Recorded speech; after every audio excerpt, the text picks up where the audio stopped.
please welcome our speaker, Carrie, Carrie B, and she is from Bend, Oregon, and she's here to speak on Tradition 9. Take it away, Carrie. Thank you so much, Danielle. And wow, what an awesome format. I love Q&A. Whenever there's talk about the traditions, you gotta have the Q&A time. It's where we learn and where I get to learn too, because maybe a question that somebody has, I'm not above the answer. I don't know. Let's find the answer out and looking it up. And so I love that part. I also love the fact that the group in the script asks us not to share on substances other than alcohol. That's, very tradition based. All of our myriad of other problems we bring in with us, which is a lot, only divert us from our primary purpose. And so that's what holds us together in unity. I don't see somebody asked about recording, but I didn't know if I was supposed to do something. No, that's not me. Okay. So, thank you for having me here. Thank you for asking me to speak. Tradition 9 is what I used to think of as the boring tradition. It's the tradition that I didn't understand. It's the tradition that in the short form, it sounds like one thing, and then the second half, the short form flips to a whole, a contrary action. And so I'm going to break that down. But before I do so, only because I have 70 minutes and I don't want to spend 70 minutes talking about the boring tradition. And it's really hard to get to tradition 9 without talking about some of the previous ones. I'm going to do a quick run through.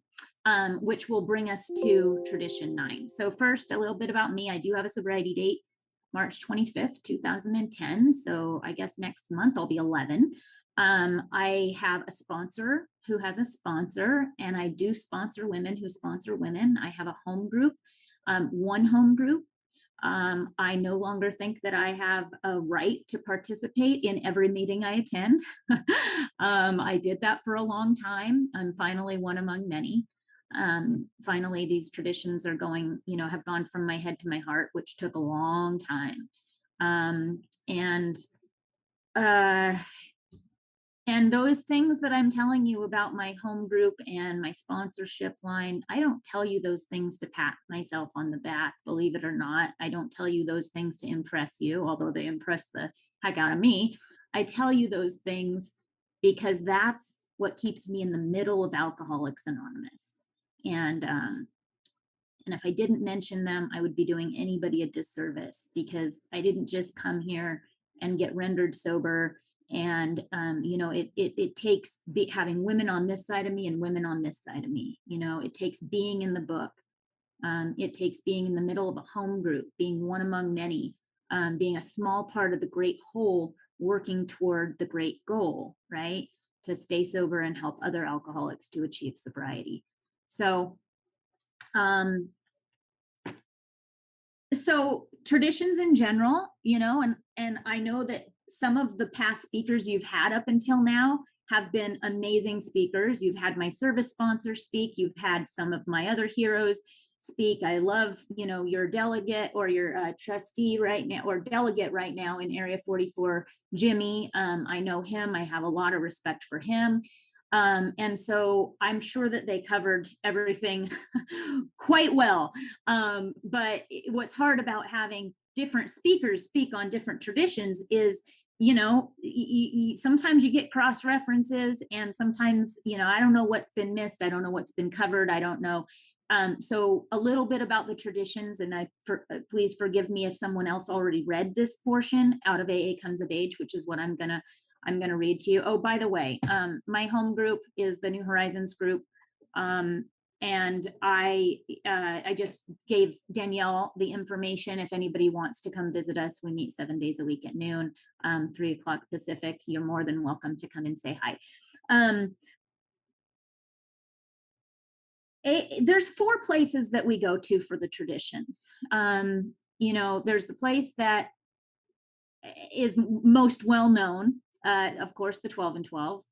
The 12 and 12 was written to kind of sell the traditions, right?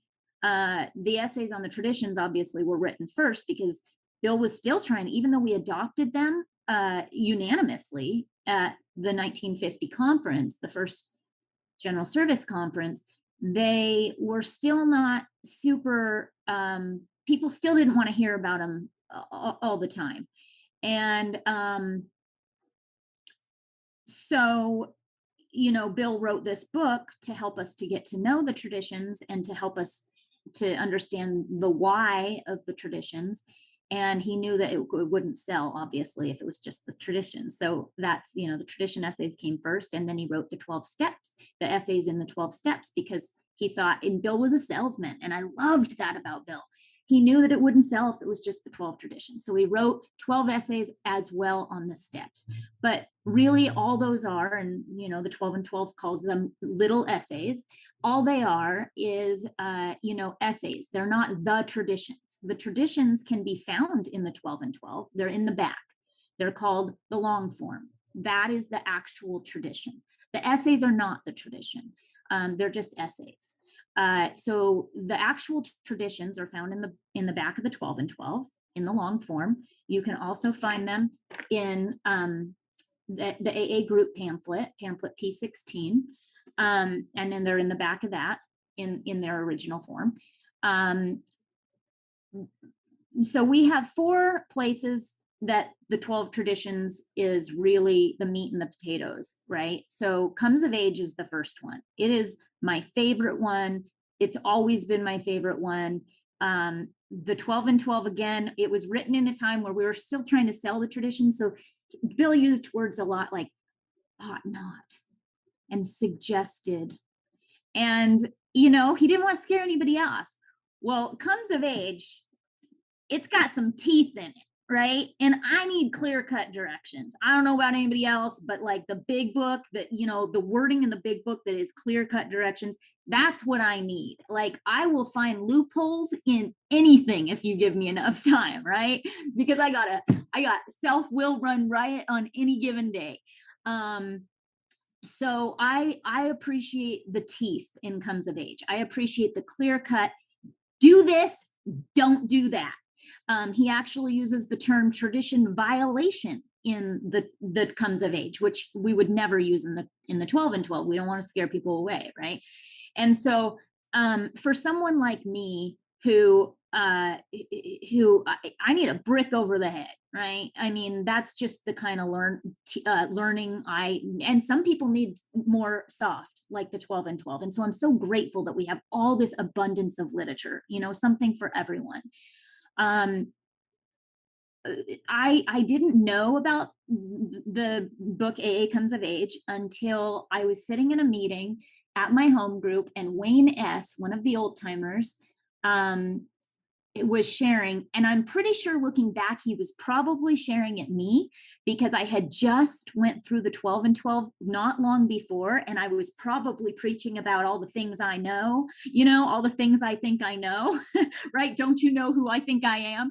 And he shared that for anybody, and I'm sure he was talking to me. And when I look back on this, and I got to ask him because I still know the guy. He's just now he lives in Arizona. But he says, for anyone who thinks that they've been through the traditions and have never read AA Comes of Age, that's like saying that you've been through the steps but have never read the big book. And I'm like, what is this book? I must get it, And so I'll admit it. It was ego and pride that first brought me to Comes of Age, which was really my spiritual awakening into, wow, that's why we have the 12 traditions,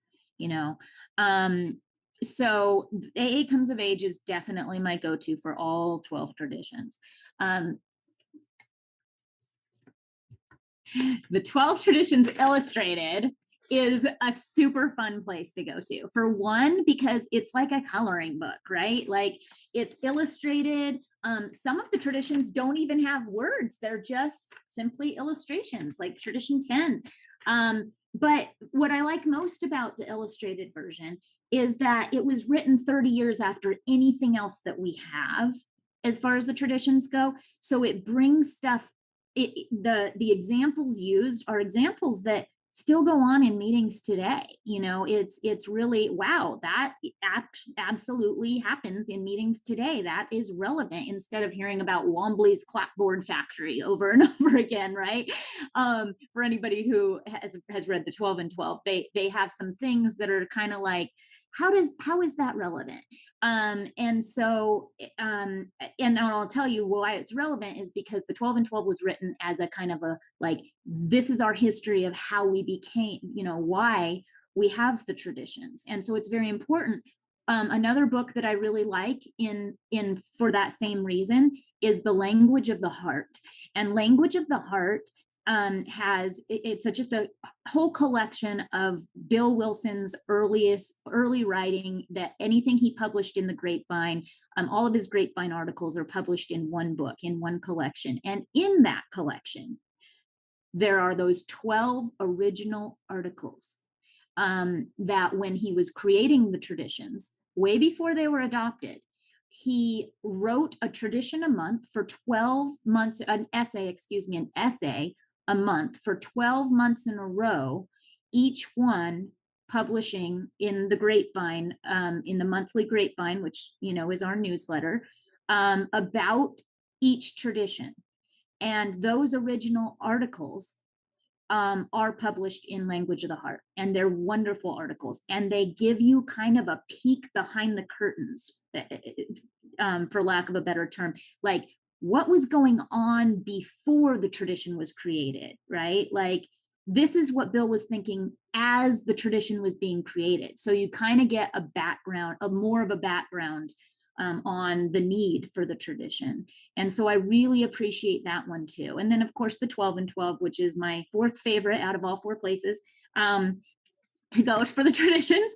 And then there's a sneaky little version of the 12 traditions and 12 concepts. And since Joy gave that away, I love a group pamphlet, because this pamphlet is, it doesn't say 12 traditions and 12 concepts on it, but what this is a 45-page booklet on, if you run your group using this, if your home group's conscience utilizes this while organizing, which is the tradition we're going to be talking about today, your group's activities, you're going to be following all 12 traditions and all 12 concepts. It's a cheat sheet, I guess, for those who don't really want to read about the history of AA or why we have the traditions, but they want to know that they're doing it right. They can follow this. So it's not really, this is kind of the bonus version. I don't include that as part of the 4 places to go to for the traditions, because I really appreciate the history behind why we do what we do and why we don't do what we don't do. And this just kind of tells you what we do and what we don't do. But it's an easy, quick reference point. So I'm going to start by reading off from page 79 of the AA Comes of Age, Alcoholics Anonymous Comes of Age. And this is Bill Wilson talking, and what I'm about to read, it's a short little 2 paragraphs, so bear with me. I know that people don't normally like to be read to, and I don't like to be read to, but it's really good, and I think that it's warranted in talking about any of the traditions, to get kind of a view of why. So this is at the conference that I was just talking about. Today, we in AA are together, and we know we're going to stay together. We are at peace with each other and with the world around us. So many of our conflicts are resolved that our destiny seems secure. The problems of yesterday have produced the blessings of today. Ours is not the usual success story. Rather, it is the story of how, under God's grace, an unsuspected strength has arisen out of great weakness, of how, under threats of disunity and collapse, worldwide unity and brotherhood have been forged. In the course of this experience, we have evolved a set of traditional principles by which we live and work together and relate ourselves as a fellowship to the world around us. These principles are called the 12 traditions of Alcoholics Anonymous. They represent the distilled experience of our past, and we rely on them to carry us in unity through the challenges and dangers which the future may bring. So I know that some people will say, what are the traditions? Well, they're rules. No, they're not rules. What are the traditions? Well, they're suggestions. Well, no, they're not really suggestions. What are the traditions?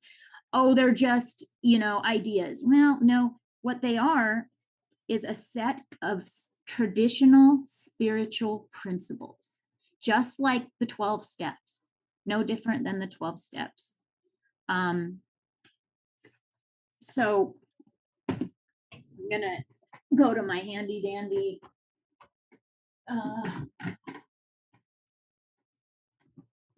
we read these in most meetings of Alcoholics Anonymous at the beginning of the meeting. The set of 24 principles. We normally don't read all 36 spiritual principles, right? We normally just read the steps and the traditions. The concepts would be even more complicated for the newcomer to have to sit through, right? So we read it in the short form, and I understand why we do that, even though I don't prefer the short form of the traditions at all, in the least bit. But I understand why we do that. But I want to try to break something down that I think is a huge misconception about the short form of the traditions that we read. And it's very important, I think, in reading the short form to point this out. And so before I go into tradition 9, I'd like to challenge you to have an open mind for a new experience. And if you run this by your sponsor and your sponsor says, no, that girl was full of BS, then please listen to your sponsor. But I'm going to challenge you here. I'm going to read some literature that backs it up, but I'm going to challenge you first. Okay, so the 12 steps, we read them off the wall. And at the end, step 12, these steps are in order for a reason, right? And at the end, it says, having had a spiritual awakening at the result of these steps. What steps? Well, the 11 that we just read, right? The 11 that we just read before we're reading this one.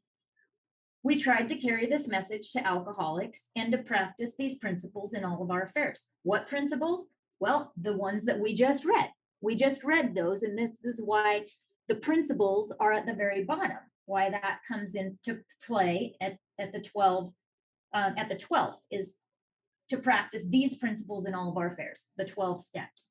No different than this side of the triangle. And if we were going to get even more technical, no different than the third side of the triangle. And in concept 12, which are our 6 warranties, there's something very similar. I'm going to try to stay away from our third legacy today and stick to our second. But when we read the 12 traditions, so number 1 is our goal. And honestly, look at your coin. We only have one tradition, unity. Unity is our only tradition. 2 through 12 are specific tools to protect that unity. They're to ensure that unity. And so tradition 1 tells us the goal. Then we have the next 10 traditions or so tell us how to achieve that goal. And each one of these traditions here are very specific ideas for very specific parts of myself that I have to sacrifice for the good of the group. Money, property, prestige, popularity, all that stuff. They tell me, they beg of me that I have to sacrifice that for the good of AA as a whole and for the good of my home group. That's what these tools are asking of me. And so then we get to tradition 12, which is our anonymity tradition. Mistakenly, a lot of people mistake our anonymity tradition for tradition 11, which is actually just our public relation policy. Tradition 11 is how we relate to the public. Tradition 12 is actually our anonymity tradition. And it starts out by saying anonymity, this is tradition 12, is the spiritual foundation of all of our traditions. What traditions? The 11 that we just read, right? So tradition 12, anonymity, is the spiritual foundation of all of our traditions. First, what is anonymity? Well, we go to our 12 traditions illustrated, as well as comes of age and language of the heart. They all have the same definition, but the easy version is in the 12 traditions illustrated on this last page. In the 12 traditions illustrated, it has this definition on the side of the building. It says anonymity, sacrificing personal ambition for the common good. That's what anonymity means, sacrificing personal ambition for the common good. So anonymity, sacrificing personal ambition for the common good, is the spiritual foundation of all of our traditions, ever reminding us to place principles. What principles? The 11 that we just read. This is a whole nother set of spiritual principles, as what I just read out of AA Comes of Age. It's not talking about the 12 steps here. The 12th step, where it says practice these principles in all of our affairs, that's talking about the principles behind the steps. The 12th tradition is talking about anonymity, sacrificing personal ambition for the common good. And that is talking about these principles, to place these principles, the 12 traditions before personalities, before my own personal desire for money, property, prestige, my own personal opinion about politics, race, religion, who's going to win presidency. I have to put the 12 principles in the traditions before my personal. And I've heard people, at the meetings that, you'll hear those traditions read and everybody kind of mindlessly chants at the end of the traditions, principles before personalities. And I've heard people refer to that. And I think that it's good any way you want to take it, right? It's good. It's all good. There's nothing bad that can come out of putting principles before personality. But I think that it's a misperception when, anonymity and tradition 12 is all about humility. It's all about humility and sacrifice. And so when I take that as, well, I have to put my principles because I've done the 12 steps and I practice these principles in all of my affairs before their terrible personality, because poor them, they're the sick man. I'm going to just say the sick man prayer for them and practice my principles since I'm so principled before. That's not humble. That's not humility. And it is not asking me to put my principles before your personality. No, it's asking me to put those principles before my personality. It's asking us to put the principles of the 12 traditions before our personal personality, before our personalities, before my opinion about politics, before my drive for needing money, property, prestige. That's what that is saying. And obviously there's a lot of literature that goes into detail about that, and I'm not on tradition 12 today. So I just wanted to kind of give you a rundown of tradition 1 and tradition 12 are the bookends. Those are like, those of you old enough that you remember encyclopedias, you gotta get those bookends in the bookshelf to hold those encyclopedias together. Tradition 1 and tradition 12 are the bookends. Tradition 1 gives us our goal, and tradition 12 tells us how to achieve it by practicing the 11 traditions that come between, those 10 traditions that come between, by practicing those principles and putting them before our personal opinions. And that is super important for me to, express before I start talking about any of the traditions. So again, we have, we have the goal, and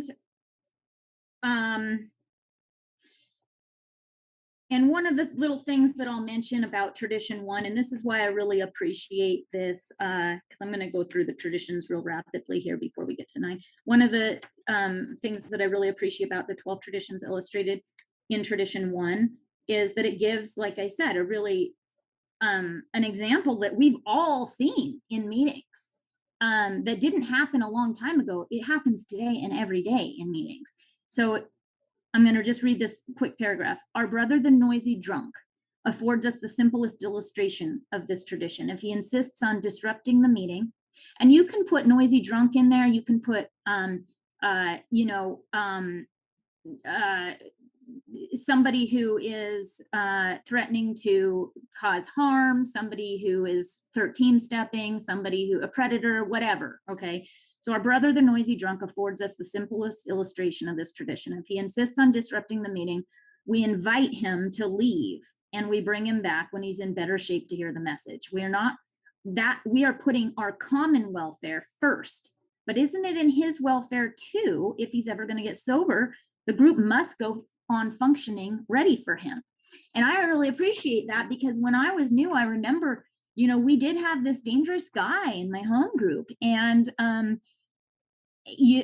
thought I didn't know any better. I knew tradition 3. I thought for many years that tradition 3 was the only one we needed, because that's the one that tells me that I can break all your other traditions and you can't keep me out, you know, because I came in looking for my rights as an AA member. And if you are looking for that, you're going to find them, because no other fellowship on earth lavishes as many rights as Alcoholics Anonymous for its members.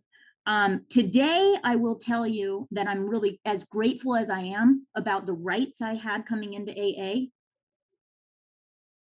Where I am in my sobriety, and everybody has to get there on their own, and everybody is at different, you know, stages of their development, whatever. But where I am today, the responsibilities I have as an AA member way outweigh my rights as an AA member. And that's what the traditions are about. And that's why I don't take the women that I sponsor through the traditions until we're through the steps. Because personally, if I would accidentally show up to a tradition study in my first year while I was still covered in selfishness and self-centeredness was all over me, and I couldn't see past my own nose, I wouldn't just leave the meeting. And you can ask the old timers where I grew up. I would leave the meeting after I told you why I was leaving the meeting. I would vocalize that we didn't need the traditions, and the only one we needed was 3, and that's the one that. And I remember back in the day, I don't know, maybe it was even MySpace days. It might have been Facebook by then, but I remember posting a meme before memes were even invented. I invented the original meme, and it was like a big middle finger to the Fellowship of Alcoholics Anonymous, publicly, mind you, that said, you know, I was probably posting something breaking my anonymity. I probably posted my coin or something on Facebook, and I probably got one of those. I don't even remember the problem, but I remember my solution back then. I probably got one of those friendly reminders in my inbox that says, "Now, Carrie, anonymity is the spiritual foundation of all of our traditions," right? And so that what I was going to do is going to show you. I made a meme. Again, I called it a poster because memes weren't even a thing. And it had a middle finger pointing up. And the sign said, "Oh, I broke your 11th tradition. Well, F you, I'm protected by tradition 3. And that is the type of alcoholic I was coming in here. That is the type of selfishness and self-centeredness. So I don't try and force feed my new sponsees the traditions. I let them have a spiritual awakening as a result of the steps first, because that's when I started becoming not just aware, which was for the first time in my life, that other people were like living and breathing and mattered too. But I didn't care about AA until AA had saved my life. I didn't care about AA until I had that spiritual awakening as a result of the steps. And so, you know, today I'm able to put AA before Carrie. I'm able to sacrifice personal ambitions for the common good. But I don't expect any newcomer to do that. I just don't. And I can't, and I would be a hypocrite if I did. So I remember, you know, when I was still riding that tradition 3 wave, and the guy in my home group was dangerous, and we had a group conscience meeting to ask him to leave. I was on fire. You can't kick anybody out of AA. He deserves to be here just like the rest of us. Now, all the while, this guy, like we were down to, my group held over 100 people in that room every day. And at this point, we were down to maybe 15 people. Definitely no other women rather than me because they were all scared to come. He had broken windows, kicked in doors. Um, anyway, I won't go into that story, but I was standing up for his right as an AA member because I didn't understand our responsibilities as AA members, which today comes first. The group has to come first.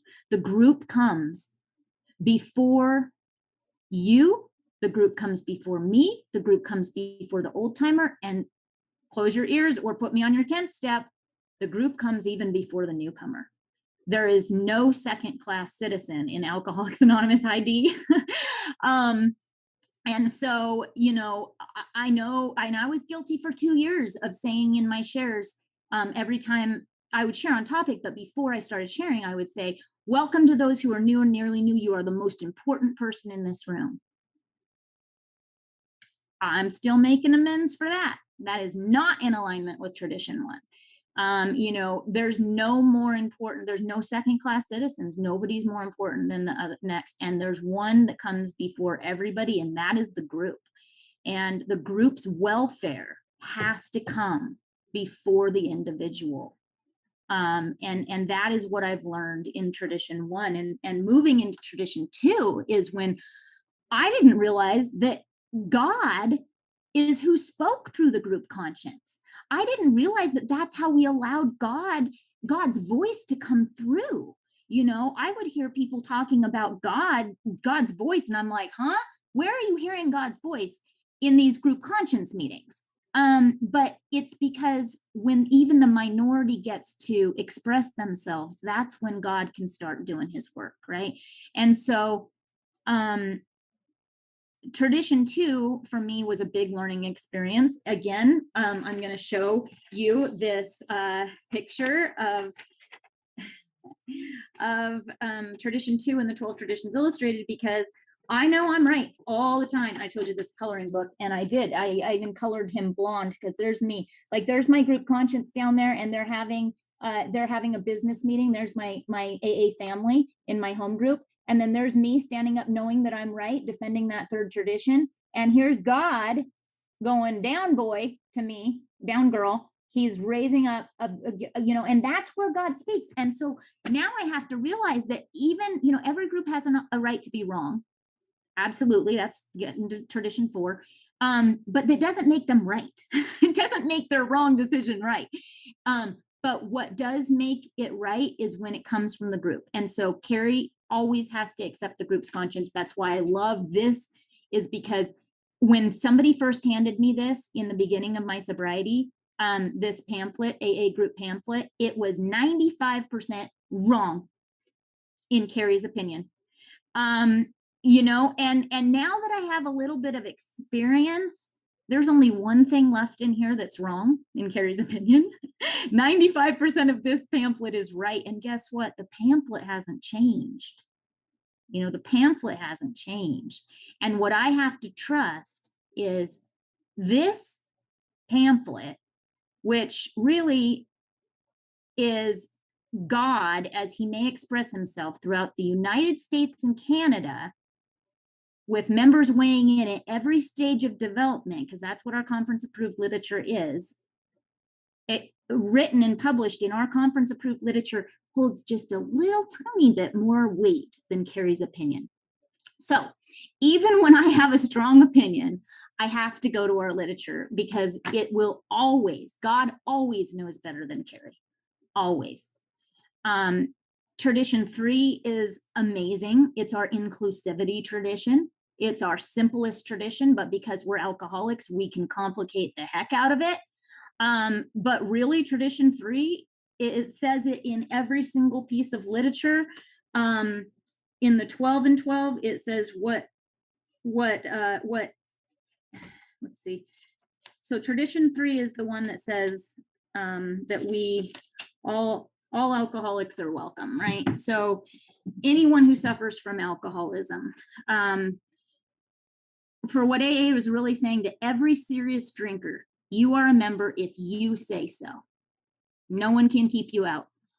If you're black, if you're white, if you're gay, if you're straight, if you are, if you're a pedophile, you are just as much of a member as I am. If you have drug addiction in your story, whatever, like, the only thing that matters is, do you have a drinking problem?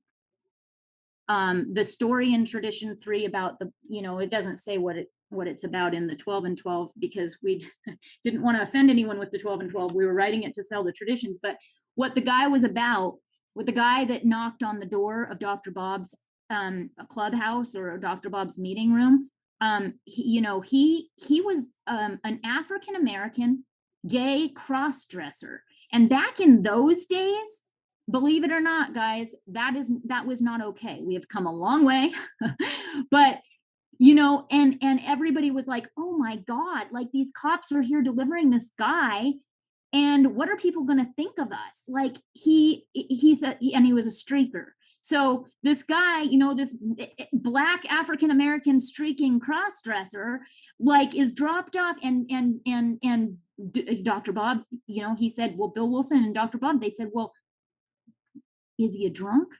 And they said, oh yeah, he's a real corker, all right. He's got puke all over him. They're like, no, and he was a heroin addict too. So he had all these other issues. Didn't matter. Was he a drunk? Yep. Then he's a member. And not only is he a member, he's just as much of a member as anyone else. No second class citizens. It was the great equalizer, tradition 3. And way before its time, also, may I add, because back then society was not doing what tradition 3 was doing.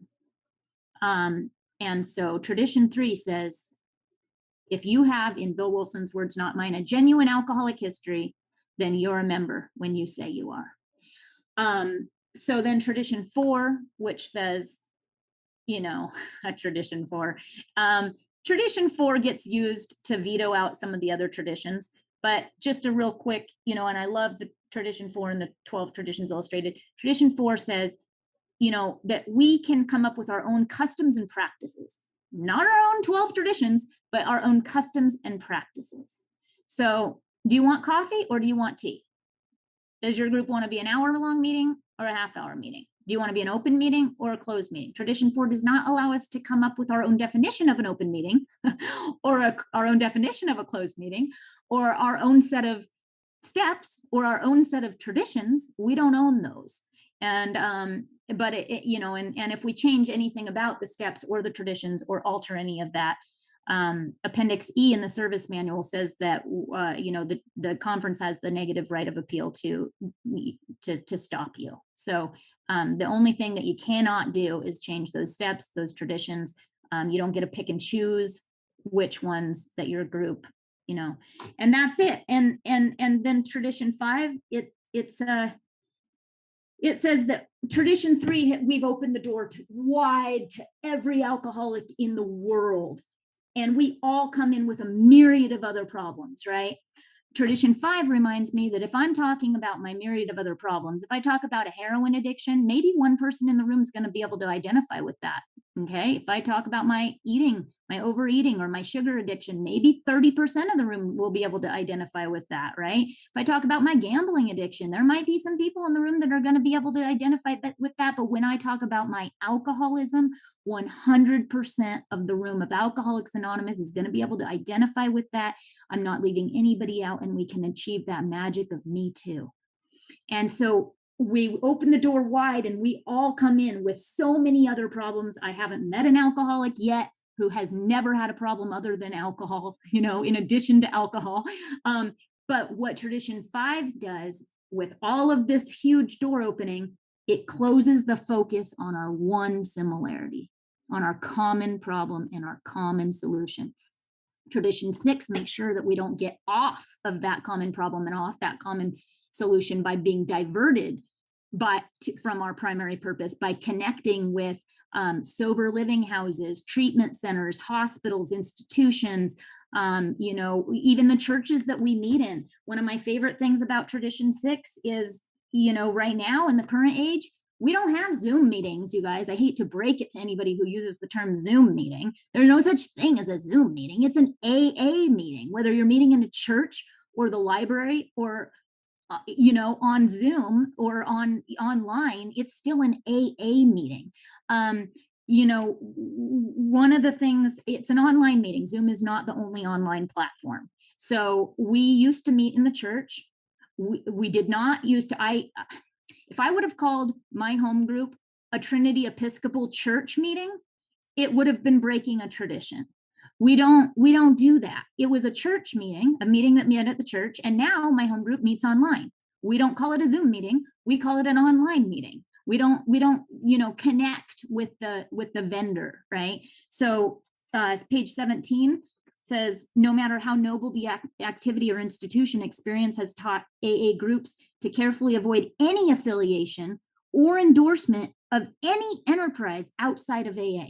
The long form even says actual or implied affiliation. So even if you're slipping and calling it a Zoom meeting, that's an implied affiliation. We don't endorse Zoom. There's a lot of meetings that are online right now that are using other platforms, WebEx, So reading further on, even the appearance of being linked to any organization, club, or political religious institution needs to be avoided.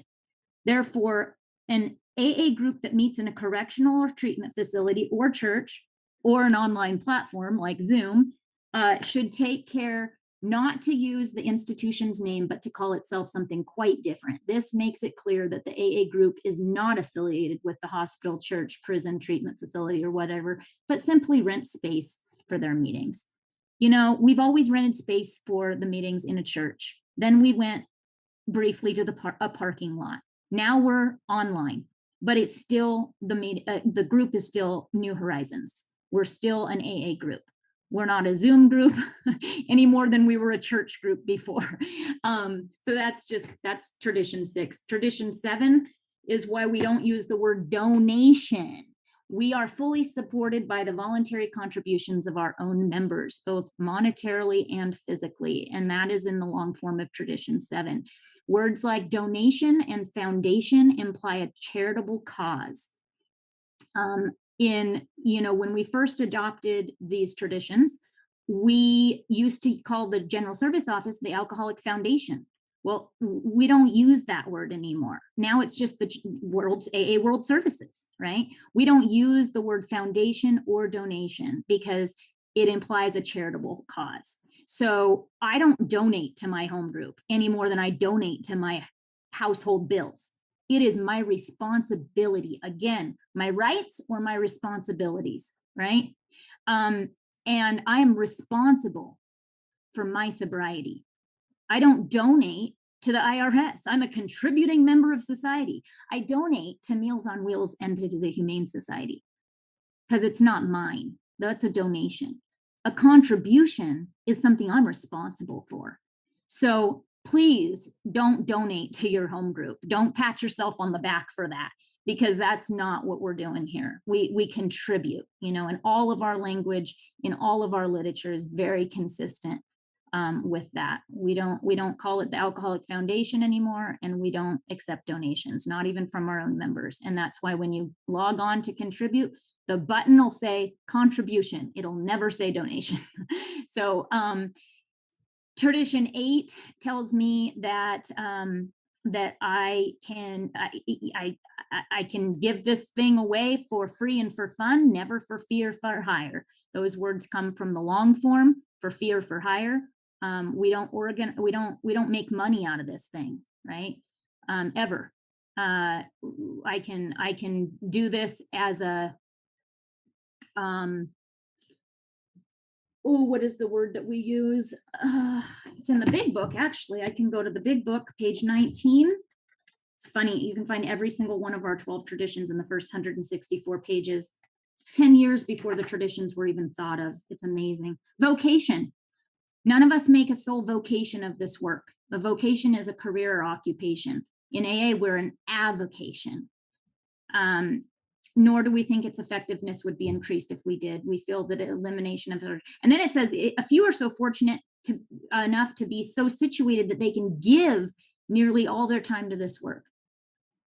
Never sell, and that's what, for free and for fun, not for fee or for hire. That's freely ye have received, freely give, is the principle, the spiritual principle behind tradition 8. And finally, tradition 9, the most misunderstood tradition that for myself, and I'll just speak for myself, I had no idea. I am like, what the heck, on tradition 9, when they would read the short form off the wall and it would say AA as such ought never be organized. It's like, okay. And then they talk about, but we may create service boards or committees. Like, and then you go to a GSR meeting and you're like, I have never seen anything so organized in my entire life. Like, I am in the middle right now of Oregon Area 58 assembly. It's going on all weekend. I'm taking a break to do this. I have my alternate GSR covering for me right now. But I mean, it is organized times 10. So we organize the heck out of some of this stuff. The difference, and this is what I love, is those words as such. So let me challenge you here. AA as such ought never be organized. What is as such? Our usual 12-step work, one alcoholic sharing with another, the language of the heart, right? That could never be organized. Whereas the work we have to get done behind the scenes to make 12-step work possible, that we organize. So let me read the rest to you here. I'm just going to read the first paragraph. So the words, let's keep it simple. And actually, I'm going to go back to tradition 8 in the 12 tradition illustrated just real quick. And I'm going to read the last line of tradition 8 because it says, now, wait a minute. Some old timer may interrupt. And I imagine the old timers in my group, during a business meeting saying this, what's going on here? Didn't Dr. Bob say, let's keep it simple? And the next page says, well, the words, let's keep it simple, were the last Bill Wilson heard from his fellow founder of AA shortly before Dr. Bob's death in 1950, aware that it meant a recovery program. Bill later wrote, we need to distinguish sharply between the spiritual simplicity and functional simplicity. When we get into questions of actions by groups, by areas, and by AA as a whole, we find that we must, to some extent, organize, or else we face chaos. Oh, to carry the message, or else we face chaos. And chaos is not simplicity.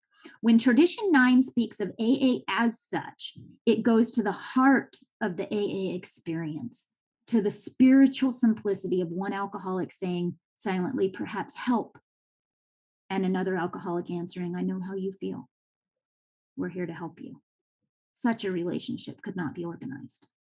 So to me now, and I hope for you guys, you'll read the short form in a whole different light from this point on, saying AA as such ought never be organized, meaning when I go on a 12-step call, I don't show up with a clipboard and a script in my hand and knock on the door and say, hi, my name is Carrie, and I'm an alcoholic.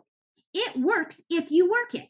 The first step of alcohol, no. I need to leave my script at home when I'm doing AA as such, right? That doesn't belong on a 12-step call. That doesn't belong in 12-step work. But third legacy service, which is the work that needs to be done behind the scenes so that our 12-step work is possible, now that can be organized. And that's the only way we can possibly, or else we face chaos. If we don't elect a coffee maker, there's going to be no coffee. And then there's really going to be chaos, right? So that's, I guess I can share a brief for the sake of tradition 9. And I thought about what story and what experience I was going to share about this. And I had an experience not long ago where I'm sponsoring this question asker, right? You guys have all sponsored question askers, and I love them because they soak it up. They're sponges. Joy, who's you guys got to meet today, I don't know if she's still here or not, but I don't sponsor Joy. But I love people like Joy because the first time she's got like 3 years of sobriety or something, and she is just throwing herself into being a brand new student, right? And she follows me around like a little puppy dog because the first time that I met Joy, I said something that offended Joy.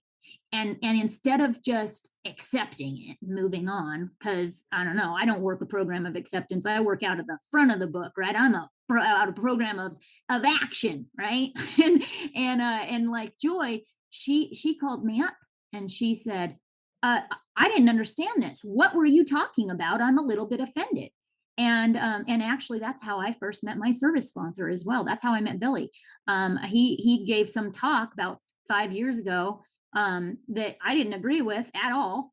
And I called him up and gave him a 2 hour piece of my mind. And I've been working with him ever since. But those are the people who really, can soak it up. Like the only thing that's going to kill Alcoholics Anonymous is apathy. Don't be apathetic. Ask questions. Be passionate. You know, and so I called so this girl calls me, well, this woman that I've been working with, she has more sobriety time than I do, but she's just so new at all of the questions. So this woman that I'm working with, she's finally on, we finally made it to step 12, because when it doesn't matter if you have decades of sobriety, we start over on the steps working 1 through 12. How am I supposed to help you with your 10th step if I haven't heard your 5th step, yada yada. It's just how we do it in my sponsorship line. So now we're finally reading, chapter 7, how it works. And I start getting all these calls. Every 12-step call she goes on, I'm getting a call in the grocery store. I'm in Fred Meyer trying to do my groceries. I'm getting a call. I don't answer it right away. I get another call and another call. And she's like, I'm on that 12-step call and I don't know what to say. She doesn't believe in God and blah, blah, blah. And I'm like, no, I'm not going to give you a script. I said, I can't give you a script. The reason that chapter is so big, and it's a chapter entirely devoted to working with others, is what it's titled, is because there's no script, is because it's the language of the heart. You have to listen to her, and then you have to use discernment. And I can't give you a script. I can't tell you what to, but I want to say whatever. What if I say something wrong? No, that can never be organized. That is AA as such. That is the language of the heart. That is one alcoholic sharing with another alcoholic. I just saw Jeremy B. My husband's name is Jeremy Blake. That's so funny. I have outside issues, ADHD. Anyway, but getting back to tradition 9. I love that because that's what we're all about.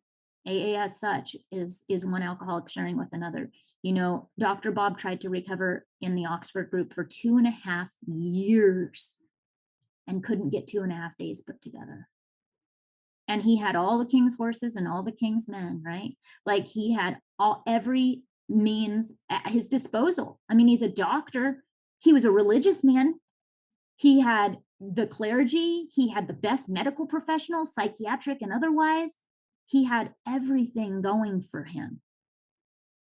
And nothing could help until another drunk came by. See, the Oxford group didn't have identification, right? Because they were alcoholics and drug addicts and gambling addicts and sex addicts and everything under the sun. And it wasn't until this stockbroker from New York comes out of the blue. You guys know the story, right? Anybody who's in a tradition workshop knows the story of how Bill met Bob, and they asked for this 15 minutes, and you guys know the story. It turned into 5 hours, and it's only because it wasn't organized. It was that magic of Me Too. It was for the first time ever, instead of Bob having all these fingers pointing at him going, well, what you need to do, and you just drink too much. He has somebody pointing the fingers at himself, and he's saying, Bob, when I drink, I can't stop drinking. And I drink so much, I'll end up puking on myself. And Dr. Bob said, me too. And he says, when I tell Lois I'm going to be home at 9 o'clock at night, and sometimes I'm not home for the next couple of days. And Dr. Bob says, me too. Tell me more about you, right? And that's that magic of Me Too that could never be organized. It could never be organized. And obviously, after that magic of identification, Mother's Day 1935, we have Alcoholics Anonymous was born. And it was unorganized back then. And our usual 12-step work is still just as unorganized today. It's about the language of the heart in all of its power and simplicity, right? But our service boards, man, come to the area assembly that I'm sitting in on today. It is organized, but we have to do that organization to make the 12-step work possible, the 12-step work that will never be organized possible. So I hope that someone was able to get something out of my tradition 9 today. And I know that you want me to talk for, the whole 70 minutes, but I love Q&A, and I think it's where I learn the most. So I'm going to stop there.